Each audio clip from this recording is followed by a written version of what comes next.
Look at Yusuf alayhi salatu wassalam. When his father was speaking to his brothers, and the brothers were going back to the palace of the minister in order to get their rations, he says, "Oh my sons, there are 11 of you. So many. I fear the evil eye." Subhanallah. I fear the evil eye.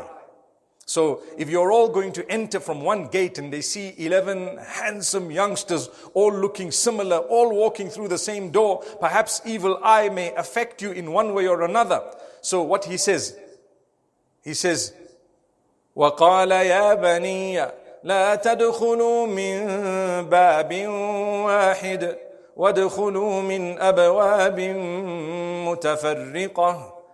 He says, "Oh my children, don't enter from one door, enter from all separate doors. Let them not recognize that you're all part of one big family. MashaAllah, tabarakallah." And he says, "You know what? I hold nothing. If Allah wills anything, I have nothing that will hold it back. But we obviously have to lay our trust." So he says, "Alayhi tawakkaltu." I have now laid my trust in Allah. He took his precautions by doing what? He told his children a few things. He says, "Look, I fear you might take this child, this other brother, and he might disappear." When they gave him the promises, and then he gave them advice, how to enter the door and what to do. And then he said, "Now I've laid my trust in Allah. Alayhi tawakkaltu. Wa alayhi falyatawakkalil mutawakkilun." And he says, indeed, those who are the layers of trust should lay their trust only in Him, in Allah. You want to lay your trust in someone, it should only be Allah. Ultimate trust is laid in Allah.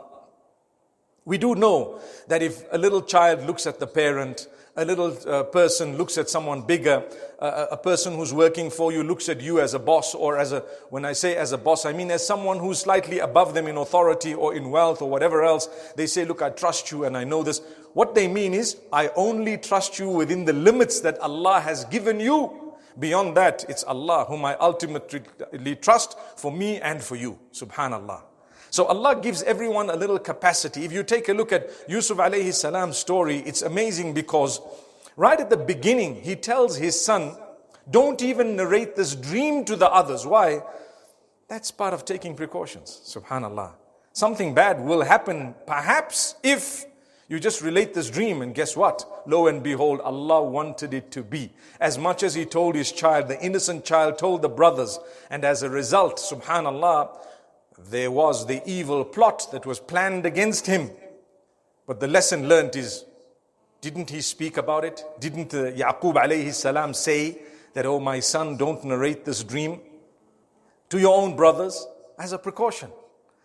Subhanallah. But Allah still let something happen.